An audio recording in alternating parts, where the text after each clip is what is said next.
سلوک سکھائے ہمارے ذہنوں میں، یا یہ کہ ہمارے سامنے وہ چیزیں نہیں لائی جاتی کہ حضور اکرم صلی اللہ علیہ وسلم اپنے گھر کے اندر، اپنے خانہ میں، اپنی ازواج مطہرات کے ساتھ آپ کا سلوک کیسا تھا۔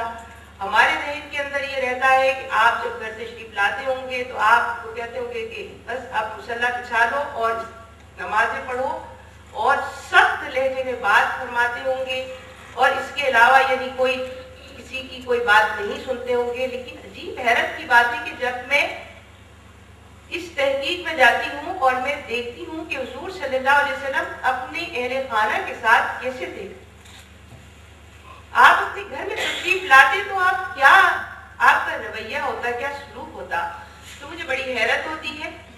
اور میں دیکھتی ہوں کہ آپ ایک انتہائی شفیق شوہر ہیں، ایک انتہائی محبت کرنے والے، خوش مزاج، اپنی ازواج کے ساتھ ہلکا پھلکا مذاق کرنے والے،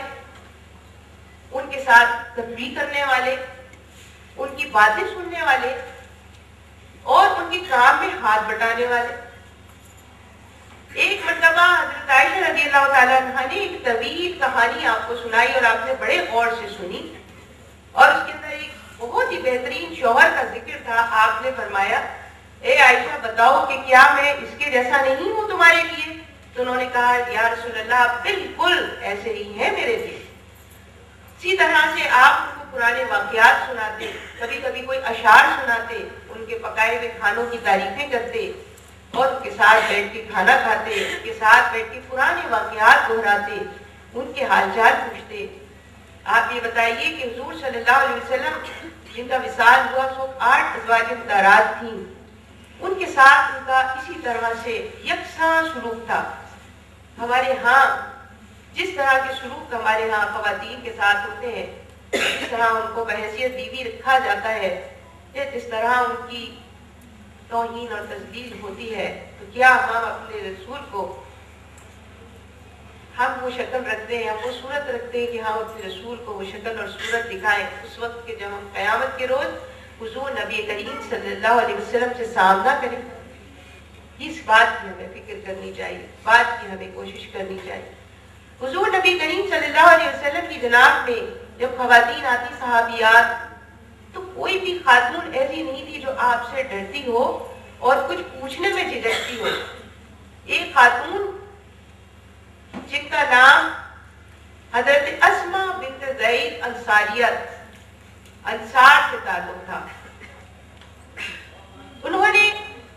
رسول اللہ صلی اللہ علیہ وسلم کی جناب میں پہنچ کر ایک دن عرض کیا کہ یا رسول اللہ جتنی بھی خواتین ہیں ان سب نے مجھے اپنا نمائندہ بنائے، میں ان کی طرف سے آئی ہوں، ریپرزینٹ کر رہی ہوں ان کو، اور میں چاہتی ہوں کہ آپ میرے سوال کا جواب دیں۔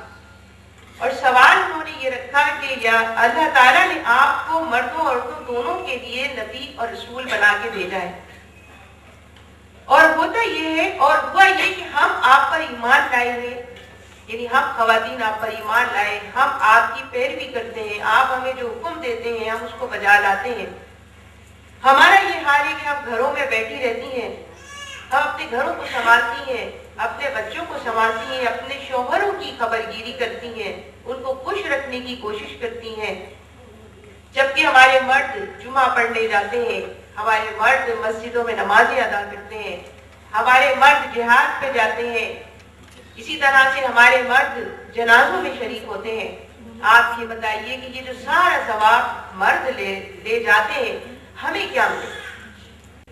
یہ ہماری فکر ہے، اس کا جواب ہمیں دیں۔ رسول اللہ صلی اللہ علیہ وسلم نے جو وہاں صحابی تشریف فرماتے ہیں ان کی طرف متوجہ ہو کے مخاطب فرمایا،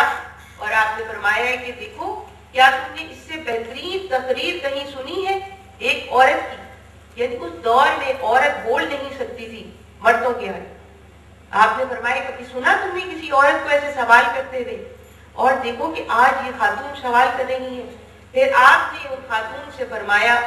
کہ دیکھو تم جو گھروں میں بیٹھتی ہو، تم جو ان کے بچوں کو سنبھالتی ہو، تم جو ان کے لیے کھانا بناتی ہو، جو تم ان کی خبر گیری کرتی ہو، تعلیم و تربیت کرتی ہو، اپنے شوہروں کو خوش رکھنے کی کوشش کرتی ہو، اور یہ باہر جا کے وہ کام انجام دیتے ہیں تو سنو کہ تمہیں بھی اتنا ہی اجر ملے گا، تم ان کے اجر میں برابر کی شامل ہو۔ کتنا کتنا کتنا عظیم احسان ہے۔ اگر رسول اکرم صلی اللہ علیہ وسلم کے یہ فرامین ہمارے سامنے نہ ہو، وقت کی تنگی کے باعث ظاہر ہم اس مختصر سی محفل میں بیان نہیں کر سکتے، تو میں اس کے لیے گزارش کرتی ہوں اپنی بہنوں سے ہر تقریب میں کہتی ہوں کہ ہم سب کچھ خرید کے پڑھتے ہیں، روزانہ اتنے اخبار، رسالے، سب کچھ، لیکن ایک بار اپنے رسول کی سیرت کو خرید لیجئے، کہیں سے بھی ایک کتاب حاصل کیجئے جو بہترین کتاب ہو اور اس کو پڑھ ڈالیے، اور پھر دیکھیے کہ ہماری زندگی کے اندر کیا تبدیلی آئے گی، ہمارے گھرانے میں کیا اثرات رونما ہوں گے، کہ ہم سے اس نبی نے کیا تقاضا فرمایا، ہمیں اس بلند مقام پہ پہنچا کے ہم سے کیا چاہا۔ اس نبی نے ہم سے یہ چاہا کہ ہم اپنے بچوں کی تربیت کریں، ہم اپنے بچوں کو تعلیم دیں، ان کو نیک انسان بنائیں اور ان کو سیدھے راستے پر چلنے کی تعلیم اور تربیت دیں، جو کہ ہم نے تمام کی تمام چیزوں کو فراموش کر کے اور ہم صرف ڈگریوں کے پیچھے پڑ گئے۔ حضور اکرم صلی اللہ علیہ وسلم نے اس سے ہمیں منع نہیں فرمایا، دین کی تعلیم ہو یا دنیا کی تعلیم ہو، اگر ہمارے فائدے کی ہے، امت کے فائدے کی ہے، اللہ تبارک و تعالیٰ، اللہ کے رسول نے اس کو جائز قرار دیا ہے، لیکن دینی تعلیم کے بغیر، دینی تربیت کے بغیر، اخلاقی تربیت کے بغیر، حضور نبی کریم صلی اللہ علیہ وسلم کی اخلاق حسنہ جیسے آپ صلی اللہ علیہ وسلم کے تھے، اس کو ہم اپنے بچوں کے اندر پیدا نہیں کریں گے، اس کے بغیر ہم رسول اکرم صلی اللہ علیہ وسلم کے دیے گئے اس مقام پر پہنچ ہی نہیں سکتے۔ اللہ تبارک و تعالیٰ سے میری دعا ہے اس محفل میں کہ اللہ تعالیٰ ہم سب کو توفیق دے، مجھ سمیت ہم سب کو توفیق دے کہ ہم بار بار اپنے اوپر ہم نظر ڈالیں اور ہم اپنی کمی کو محسوس کریں اور ہم حضور اکرم صلی اللہ علیہ وسلم کے بنائے دیے اس مقام پر پہنچنے کی کوشش کریں، اور جب قیامت کے روز حضور صلی اللہ علیہ وسلم کے ساتھ سامنے کھڑے ہوں تو ہم شرمندہ نہ ہوں اور ہم اس پوزیشن میں ہوں کہ ہم کہہ سکیں کہ ہم اس نبی کے امتی ہیں، اور ہم وہ عورتیں ہیں کہ ہم نے اپنی حد المقدور کوشش کی، ہم نے اللہ کے دیے ہوئے سطیے کی رہنمائی اور تعلیم و تربیت کی کوشش کی، اور اس کے بعد اللہ ہمارا حامی و ناصر ہو۔ میں ایک بار پھر اس عظیم شان ادارے کی ہر طرح سے میں تعریف نہیں کر سکتی، لیکن اس محفل کو سجانے میں، محفل کو آراستہ پیراستہ کرنے میں، اس منظم اور پروقار طریقے پر اس کو یہاں پر منعقد کرنے میں جس نے جو بھی کام کیا، اللہ تعالیٰ اس کا بہترین اجر عطا فرمائے، اور اسی طرح کی محفلیں جو ہے وہ آپ سب ہمیشہ ارینج کرتے رہیں۔ ساتھ ہی میں آپ سے اجازت چاہوں۔ السلام علیکم ورحمۃ اللہ وبرکاتہ۔